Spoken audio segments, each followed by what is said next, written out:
Salut! Sunt Denis și am venit să-i fac un interviu prietenului meu, David, care a făcut acest traseu minunat de biciclete. Bună! Sunt David și am onoarea să vă prezint traseul meu. Pot să-ți adresez câteva întrebări? Da, sigur. Cât timp ți-a luat să faci acest traseu? Aproximativ o lună de zile cu ajutorul celui din spatele camerei. Și cu cine ai făcut acest traseu?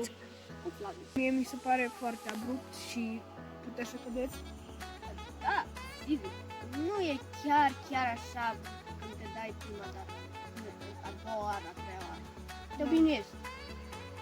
Dar cum v-ați gândit să înființați acest traseu? Păi prima dată a fost o joacă, apoi a devenit o pasiune. Și vă dați mereu pe acest traseu? În weekend-uri, pentru că avem teme de făcut. Da.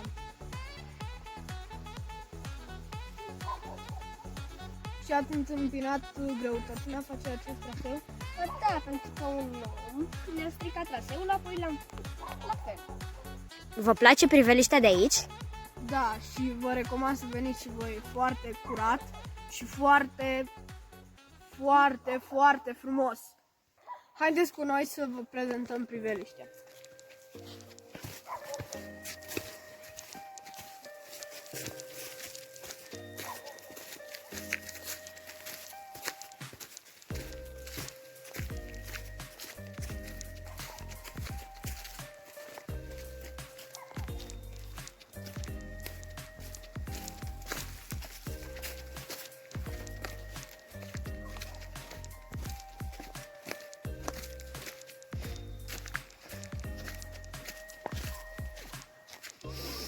Aer de pădure.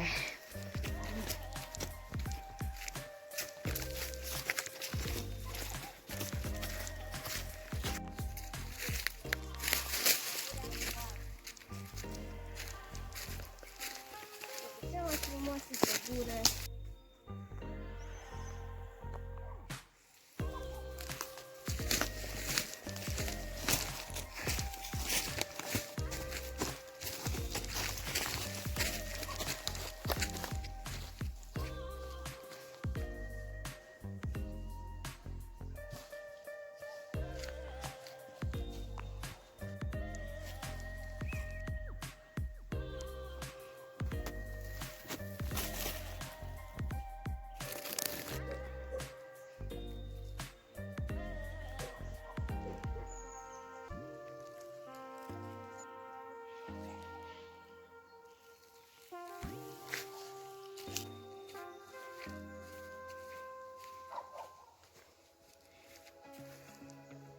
Dacă tot am venit aici, Flavius, nu vrei să ne arăți cum cobor de pe traseu?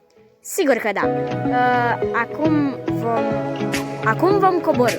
Ne vedem jos.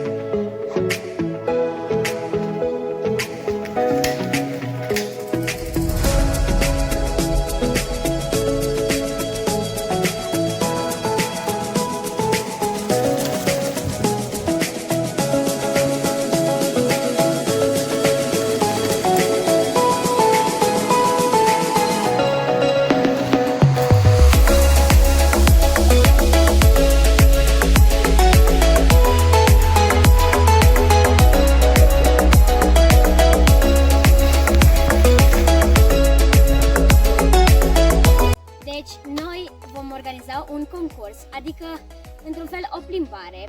Tot ce trebuie să faceți ca să vă dați pe acest traseu este să îmi spuneți mie sau lui David că vreți. Mulțumim mult pentru atenția acordată. Eu am fost Flavius și el a fost David și salut!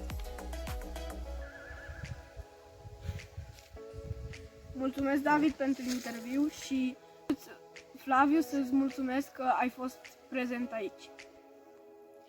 Mulțumesc, colegi, pentru atenția acordată. Să aveți o zi mirobolantă!